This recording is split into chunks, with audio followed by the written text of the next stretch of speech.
All right, so let's jump in. Welcome, everybody. Thank you so much for joining our webinar this morning to learn a little bit more about the Mile High United Way Early Childhood Center and the RFP that we have out for an operator for the Prospective Center. This morning, we will spend a little bit of time just reviewing some of the key elements of the RFP to make sure those are clear for folks. And then we will be taking any questions that you have during this session. And if we aren't able to get to everyone's questions, those will be posted up on the RFP website later this week. Next slide, please.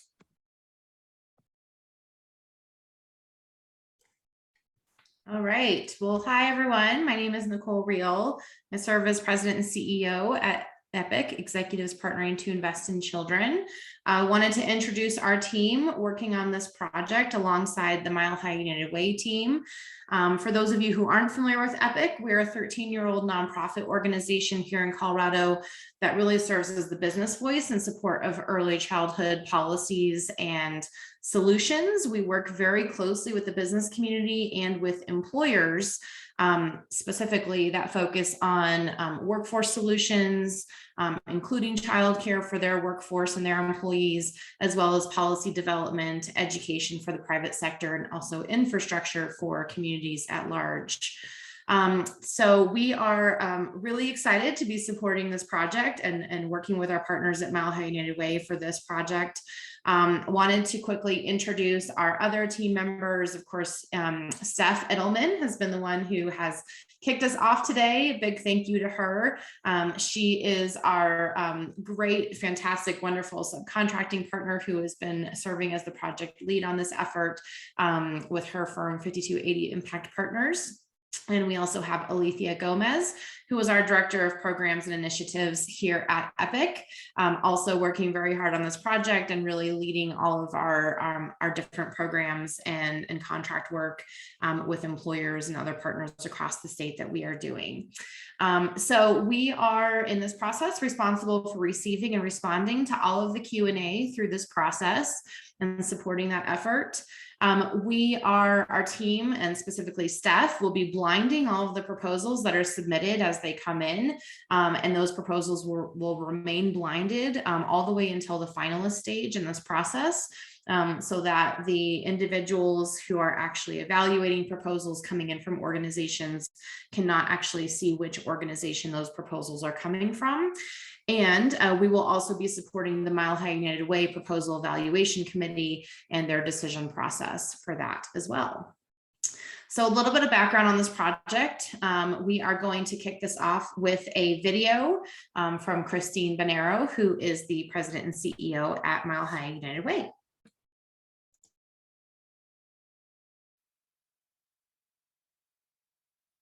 This is Christine Bonero, and I have the honor and the privilege of serving as President and CEO of Mile High United Way.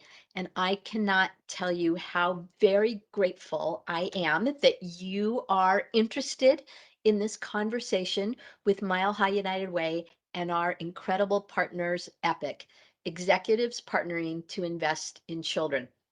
As many of you well know, Mile High United Way put a stake in the ground in the early child care and education space over 20 years ago. We are so proud to have been working in this space, supporting child care providers, increasing the pipeline, supporting families through our 211 call center. And 7 years ago, we were very proud to cut the ribbon on the Mile High United Way Mortgage Center for Community Change. Over the past 2 years, the world has changed in front of all of our eyes, and we know the need for high quality early child care and education, and in particular, infant and toddler space has become so important to our community. And Mile High United Way is very proud to have an amazing asset in our building. When we built our building 7 years ago, it was with one question: when is a building more than a building, and how can it be an asset for the community? Over the past 2 years, as space has changed and needs has changed, We have partnered with our friends Epic to really understand what the childcare landscape looks like.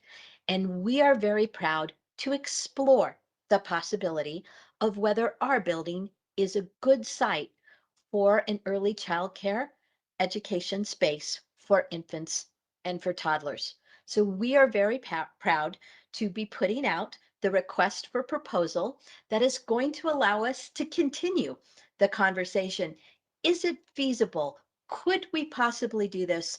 And can we find the right partner who will let us partner with them to integrate our programs with high quality early childcare and education for infants and toddlers to serve our community? Over the next month, Epic will be our partners in serving as the technical assistants, answering any questions that you might have, and making sure that our process is open and transparent. So again, I just want to thank you for your interest, for engaging in this conversation with us, and for serving the children and families of our community. Awesome. All right, we're going to go back to our slide deck and give you a little bit more context and background with this conversation. Really exciting to be thinking about this opportunity and the possibility for more early care and education access and affordability for the neighboring communities and employees at Mile High United Way. So the opportunity for a provider here with this RFP in this facility, of course, Mile High United Way is really seeking an experienced and innovative partner in this effort.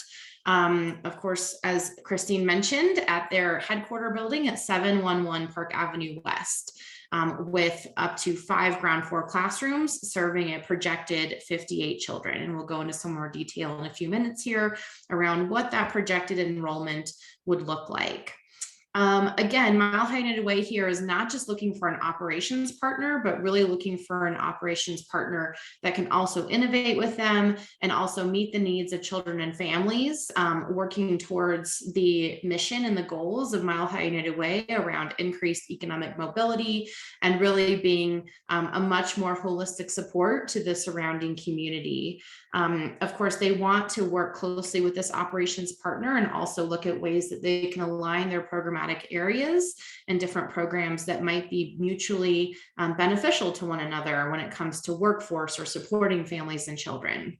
And of course, this program would really be a centerpiece of Mile High United Way programs and showcase the high impact work that they do throughout the community and really serve as an exemplar facility in the field and in the industry. And I think an opportunity for new innovations to be tested and opportunities to use that facility as such. So we're going to dive a little bit into the logic model behind this facility as well to give you a better idea of really how the Mile High United Way leadership team and also board have really thought through this and how this fits into their mission, their goals, and of course, ultimately how they support their larger community.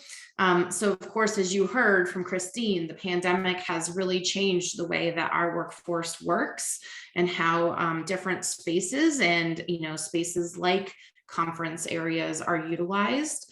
We also know, of course, that infant and toddler care, especially in the Denver area, but really across the state as a whole, is scarce and very, very difficult for families to find and afford.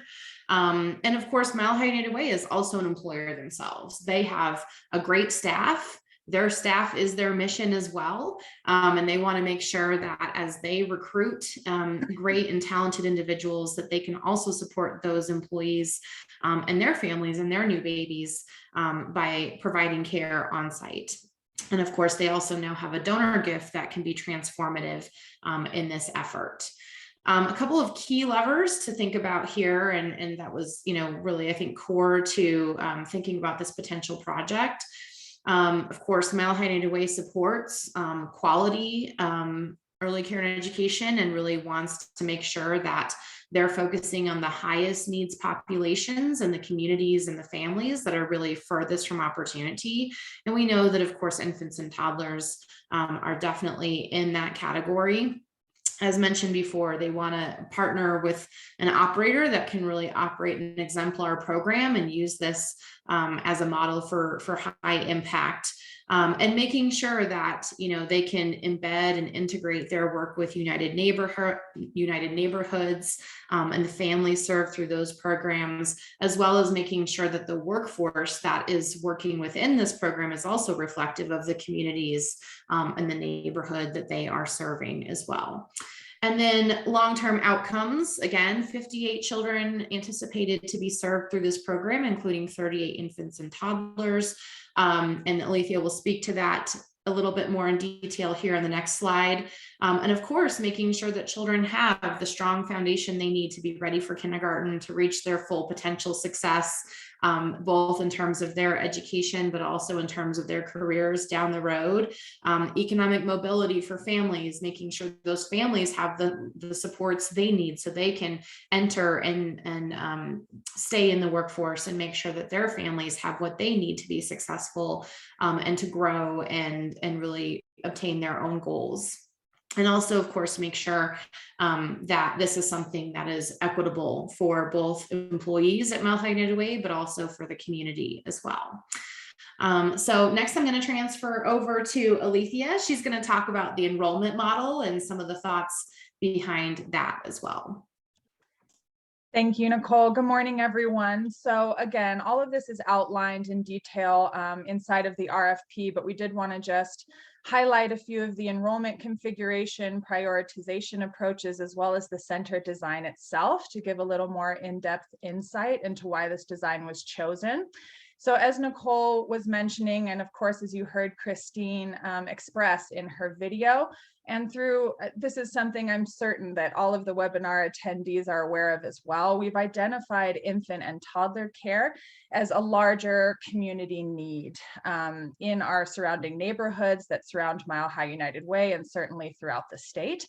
Because of that, the enrollment configuration that is proposed is going to be majority provision for infants and toddlers under 3 years of age. The center itself, again, will be designed to house 58 children, and 38 of those will be infants and toddlers. Mile High United Way is certainly aware of some of the financial implications and impacts that can have on center operations, and does plan to support the center in different ways in order to ensure that the center can provide infant and toddler care to the majority of families and still have a stable and sustainable operation. And so you can see here how we've broken down the makeup across the 5 potential classrooms that have been proposed in the center. And on the next slide, we'll explore a little bit how that layout is done within the center design itself. For the 58 children that would potentially be enrolled in this center, there's also a target audience. Again, you heard from Christine and Nicole in discussing the key levers for this project, that there's really a high focus on underserved members of our community, and also creating access within the center for all levels of income, family backgrounds, and cultural backgrounds as well. So because of that, the target audience, and again, there's certainly room for adjustment down the road, as we all don't know exactly what will happen with enrollment, but there is a goal to serve the children of Mile High United Way employees. That's anticipated to be about 1/4 of total enrollment. There's also certainly going to be room and consideration for the early education providers that are on site that may also have children, so that there can be a space for them in the center as well. And we anticipate that would be about 5% of the total enrollment. And then the majority goal enrollment audience for this center will certainly be families who qualify for CCAP. And that will be a mixture of both community and internal families. And we anticipate that that will be about 70% of enrollment. So if your organization or center does not currently accept CCAP, that would certainly be a fiscal agreement that would need to be explored with the state, as that's the ideal partnership makeup here in the center. So we're just going to take a moment here to look at the actual design of the center, and certainly this is included in the RFP as well alongside the key to sort of help you engage in what this will actually look like. And there will certainly be opportunities for the provider to give input alongside Mile High United Way throughout the process as well. But there's a few key things that I want to point out in the design of this center. We're really having an eye on quality when we consider the design and layout of the center, and we've done that in a multitude of ways, but two of the key ways is that we've reduced the total recommended teacher to child ratio outside of the state minimums to ensure that there is ample attention, space, and time given to each child within the learning environments. And so we've upped that. And additionally, we've allowed for more square footage than the state minimums call out to ensure that the spaces can be multifunctional and allow for, again, the internal space that children truly need to thrive in their learning environment. So you can see that we've also called out specific spaces that can be creatively used inside of the center, like a corridor that can be used for motor skills, 2 Zen rooms for staff, and plenty of office and training space as well. We want this center to be able to provide not only a place for program integration, but a place where the workforce itself within the center feels well supported and feels like they're in a high quality environment as well. So we've taken into account family integration and support, as well as ample outdoor play space for all of the children as well. And we welcome any questions or input you may have about the center design itself later on during our Q&A session. So finally, and as you most likely reviewed in the RFP already, one of the main goals and hopefully mutual benefit elements of this partnership will be the opportunity to align with current programmatic offerings that Mile High United Way has. Many of you may be aware of the integrative programs that are already underway, like the 211 Help Center, as well as United for Families.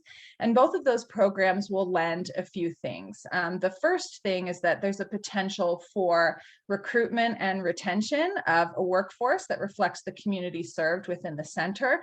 We all know that workforce recruitment and retention has certainly been a challenge in many different ways, pre-pandemic and certainly over the last couple of years.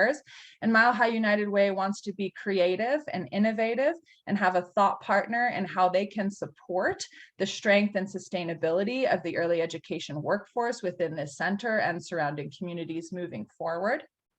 And then additionally, on site, there's the 211 Help Center, which offers a multitude of services to families, including referrals for early care centers. And it would also be a service that both employees and families and the provider themselves would have access to throughout the operations of the center. And so Mile High United Way certainly hopes that that will be a value add and an opportunity for innovation as well. And lastly, Mile High United Way is really excited about the expertise and the thought processes that the potential operator could bring. And so they are more than open to potential suggestions of how integration across these programs could happen in practice within center operations. So that's a little bit more of a deep dive about the enrollment configuration, the targeted audience, the design of the center, and an ION program. And we're going to turn it back over to Steph Edelman to talk a little bit about the process and timeline. Great, thanks, Alethea. So hopefully this timeline looks familiar to you. You should have seen it in a couple places on the RFP website as well as in the RFP itself. But we are here in the second row on May 10th for our webinar. You have until May 31st, 5 p.m. to submit your RFP response. We're really looking forward to those proposals. Total of up to 20 pages for the responses to the questions, excluding attachments. And then the Mile High United Way evaluation team will be reviewing those proposals that are submitted in the first 2 weeks of June.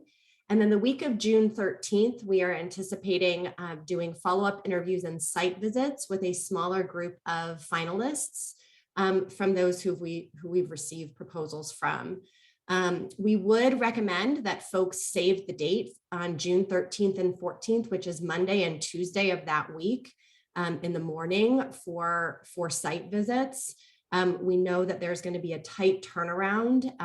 We would be letting you know the middle of the previous week, around June 7th or so, if you would be having one of those site visits or interviews. And we know that those could be difficult to get on the calendar on short notice. So we would ask that folks try to hold those mornings if possible, so that those site visits can happen at that time.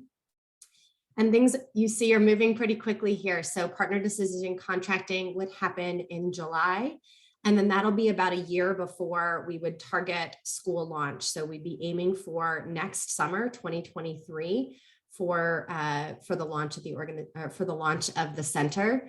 The construction and remodeling of the space would be happening starting later this year. And so that would be something that the partner organization would have an opportunity to participate in. We will be posting any questions that are asked in this webinar or that come up later for you on the RFP website. So if you email that childcare operator RFP email address, you will not get a response. Your response will go publicly on the website. So it's available to everyone. And we have a really equitable and level playing field for folks who are interested in responding to the RFP. So we do recommend checking there fairly regularly as you're putting your proposal together, so you can make sure you have the benefit of others' questions as well. And then, as I mentioned before, we will be looking for no more than 20 pages for the response to the RFP, excluding attachments. So things like your financials and other documents that we've asked for are not included in those 20 pages. And we would ask that you do submit those in a Word document. So as Nicole mentioned earlier, part of EPIC's role in this process is to blind the submissions. And so we will be using your Word document submissions and editing them to remove your organization's name and things like that. And that's going to be much easier to do if we're able to do it using your Word format. So thank you for that in advance. And now we will go on to your questions. So we've gotten a couple of questions. Thank you so much for submitting them in the Q&A. Please feel free to continue to submit those. And if you like any of the questions, you can vote them up. Though we may be able to get to all the questions that we see at this point in time. So first question, do the group sizes have to be that large, or is that just proposed? Alethea, can you take that question? Yeah, absolutely. So the group sizes are designed specifically with financial implications as well as space utilization ideas in mind. We've thought about the enrollment flow over time and what would be ideal as far as providing spaces to the targeted audience. But I think that Mile High United Way is always open to conversations about group size, and you can certainly justify your configuration or approach to what group size would be in the center and sort of detail your reasoning for that in the RFP, and that can certainly be an element of discussion. We've certainly aimed lower than the state required teacher to student ratios within this model, and we also have, again, more teachers than are required for that specific group size, but the square footage that's called out in the design itself does allow for some flexibility, so certainly open to that conversation and that recommendation. Great. Thanks so much, Alethea. Are there companies already identified to support the remodel? Nicole, do you want to take a minute and talk a little bit about that process? Sure. So obviously some initial architectural modeling and conceptualization has already happened with this facility to ensure that it's actually feasible. But Mile High United Way will be engaging a separate partner to support the project management and an RFP process for an architecture and design firm, as well as a general contracting firm. It will likely happen as a design build proposal as opposed to two separate proposals as well. But that is separate from this process. So the architecture and design firm and the general contracting firms have not yet been identified, but that process is really happening parallel and simultaneous to this as well. Great, thank you. And then we have a question that is a lot of questions in one here with some of the overall decisions and guidelines that affect some of the financial parameters. Nicole, do you have that handy to be able to walk through some of those pieces? I do have it handy. Specifically, if you look at the RFP document starting on page 5, there are some specific details that will answer some of the questions here with regards to the financial model and what Mile High United Way is envisioning for this program in order to ensure that it is high quality and that it's really set up in a way to be successful, not only for serving children and families in the local community, but also in terms of being successful to serve and really attract and retain the workforce needed for this program. So specifically, to speak to the hours, they are envisioning a year-round facility operating Monday through Friday on a 10 to 11 hour day.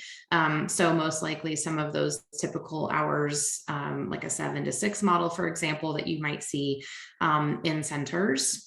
And depending on the needs of the families, so that might be subject to change depending on the population this facility ends up serving and what those needs look like. And also, of course, including some holidays and professional development days as well.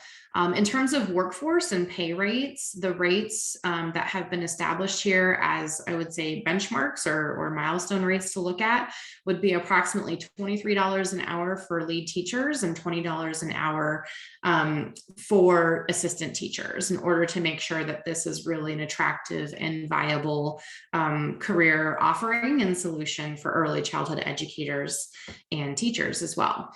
And I'm going to throw it over to Steph to talk about some of the other financial components here with regards to tuition modeling and the subsidy from Mile High United Way.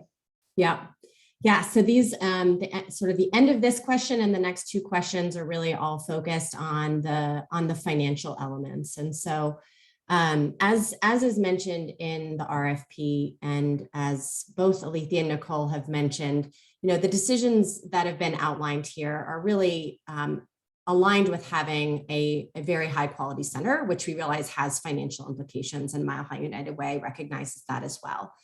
And so there's an expectation that Mile High United Way will be helping to subsidize the provider to ensure that they are able to align with those decisions around the quality of the center and still have a financially sustainable operation. And so that will be something that obviously the provider and Mile High United Way will need to work through to align on exactly what subsidy is needed given the operating model that's been outlined. But there is an expectation that Mile High United Way will be investing in those quality measures along the way. And that while there would be a really close partnership between Mile High United Way and the provider would be owning the bottom line and managing to the metrics that are have been agreed upon by Mile High United Way and the provider jointly. And so specifically related to tuition for Mile High United Way employees, the expectation is that the Mile High United Way employees would be paying tuition. This is not a fully funded center for employees. So there will be family contributions through that group of folks who are enrolled in the center. And then in terms of the CCAP, again, recognizing that not many centers can operate sustainably when they're serving, 70% or so of children that are enrolled in CCAP, given what we're seeing in CCAP reimbursement rates right now, though we hope that will change and expect that will change in the future. that is something that Mile High United Way would imagine that their subsidy would contribute to support. And given that the mission focus is on working with populations that qualify for CCAP, they would be helping to fund that work more directly. All right. Sorry, I was talking, so I didn't get to look at all these questions. Will the operator chosen have the ability to provide input in the design and development of the center? Alethea, could you go ahead and take that question? Yeah. So absolutely. Again, this project is at the very beginning stages, and truly the RFP and the operator selection will be a process in which those talks can be engaged in. And I know that, again, Mile High United Way wants to partner with this operator not only as a subject matter expert, but also an input and thought partner to the design and the development of the center. And so throughout the process, hopefully between this year and next fall, there'll be ample opportunities to engage in not only how to apply the design of the center to your specific methodology and approach to curriculum, but also what your thoughts are on the playground and other elements as well. And so we do anticipate that there will be a lot of opportunities for input along the way. Great, thanks. And Alethea, you started to touch on this next question too, around the contributions of a partner and what the provider partner would be contributing to the process and to the center. Nicole, is there anything you'd want to add to what Alethea shared already? Yeah, I mean, I would say that this is an opportunity for interested operations partners to really be creative and forthcoming with what they envision this partnership looking like. You know, how can you bring value to this relationship as an operator and as an established organization that is well-versed in early care and education of children? What do you envision that partnership looking like in terms of programmatic partnerships and really working with Mile High United Way and thinking about how you can integrate those programs and opportunities, but also create a very innovative model that perhaps could be scaled and maybe even modeled or replicated for others to take into account, in other places as well. In each organization, each operator is different. So this proposal, we know, is going to look different for every organization submitting something to Mile High United Way in terms of what that might look like for an operations or management fee, what that might look like for a projected subsidy, quality subsidy that would be needed on the part of Mile High United Way. And again, how you envision your organization really working closely and partnering with Mile High United Way on the programmatic pieces as well. So, really come equipped with your ideas and what you really kind of dream and envision this could look like as a partnership with Mile High United Way as well. And I can speak to the donor piece as well. Specifically, this is a large one-time donation that I think is serving as the catalyst for this effort. But I will also say that Mile High United Way and their board and their partners that they work closely with really see early care and education as a high priority area in their United neighborhoods, and early childhood work as being a very core area to their mission and the way that they are investing in their community now and in the future as well. So while this is a catalyst and certainly a way for them to leverage capital that they have to do things like major renovations and things like that, we also know, of course, that Mile High United Way is a fantastic community partner that has a really great mission, and for as far as we can see into the future, I'm sure we'll be focusing on supporting early care and education and really seeing this as a core priority area for their mission as well. So they're very committed to this now and in the future. Thanks, Nicole. I'll go ahead and take these next two questions. Sorry, we skipped the meal answer previously in our compound question previously. So thanks for popping that back up there. The space does have a small commercial kitchen in it. We would be open to proposals as to exactly how that space is used, whether it's used as a prep kitchen or a full kitchen, or families bring their meals. So that's not something that's been fully decided at this point in time. And so I think we would be looking to reflections and thoughts from the provider and a joint discussion between the provider and Mile High United Way to decide on an approach to meals. And then with employees, the question about employees contributing certain family contribution, who's covering the gap of tuition. I'm not exactly sure what we mean by the gap of tuition, if that's the difference between tuition and the cost of care. As we mentioned previously, Mile High United Way recognizes that these decisions will lead to the need for a financial contribution from Mile High United Way in order to ensure that the provider is made whole through this process and it's a financially sustainable endeavor. So that's something that's very much top of mind for Mile High United Way, and making sure that there's not, there's no financial contribution required from the provider partner in this process. Great. Next question on CCAP and Colorado Shines.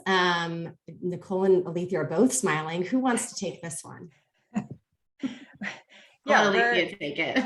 Yeah, we're excited about this one. Certainly, we recognize and understand that starting at a level 1 will certainly have a different reimbursement configuration than ramping up to a level 4. And so Mile High United Way has taken that into account as far as the subsidy and financial support that they will provide during that ramp up period, and ideally hoping that they will reach a level 4 by year 4. And so there's certainly an understanding that that will take a time investment. Teachers need to be trained and the center will need to be supported in reaching that level. And so there is a plan in place for subsidy that will be larger at the beginning and eventually decrease gradually as that rating goes up, and the CCAP reimbursement rates also increase alongside that rating.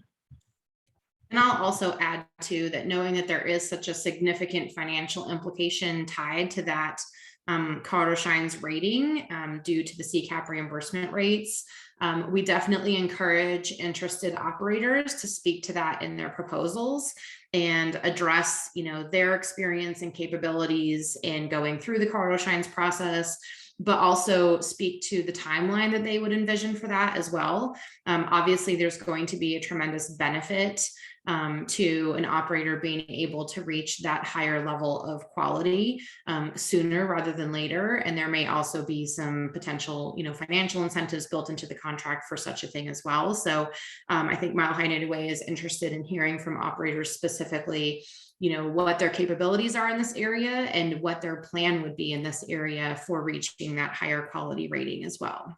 And again, to Alethea and Steph's point, significant financial modeling has been done, and Mile High United Way is walking into this process eyes wide open and really has been very thoughtful about what this looks like in terms of a startup capital investment, as well as a ramp up investment, and also ongoing subsidies and quality investments to make sure this is a sustainable model and that this operator can be successful in this endeavor. Thanks. Great. We've got a couple more minutes for questions. So if you have any lingering questions, please go ahead and pop them into the Q&A. We've got a question about property tax and for-profit versus nonprofit. Our resident expert, Nicole, will take this one. All right, everyone's laughing because I love to talk about taxes, but yes. So here in Colorado, we have some interesting tax laws. One of them being that even though a property may be owned by a nonprofit, that would be exempt from taxes. If they lease space out in their building to a for-profit entity, it is technically up to the county assessor as to whether commercial property taxes are then levied on that property. And historically, we have seen precedent here in Denver County that is something that they would do. And so it's very likely that if the operator was a for-profit entity, that the Denver County assessor would then levy commercial property taxes on a pro rata share of that space that is leased out to that operations partner.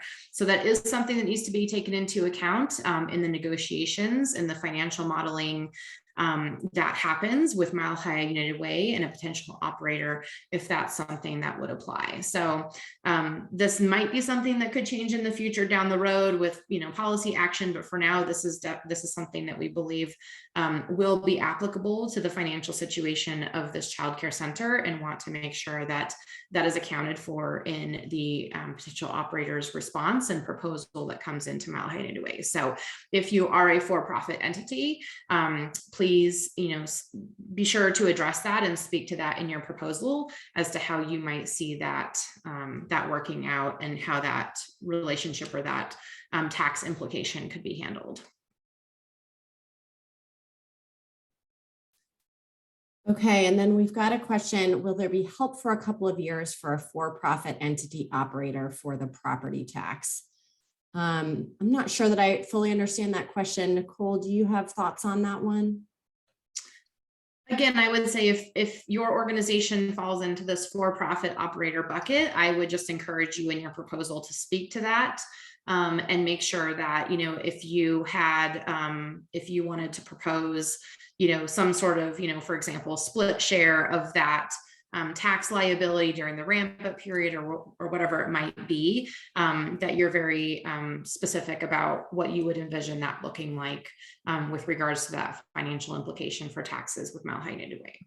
So great. Well, thank you guys so much for your questions. Alethea, can you pop those slides back up, please? Just want to do a final review and thank you, and reminder of next steps. So if questions come up between now and when you finalize your proposal, make sure to submit them to the email address that's noted in the proposal, as well as on the website. And as I mentioned, we will be answering those questions publicly that come in. So check there for other answers to other folks' questions.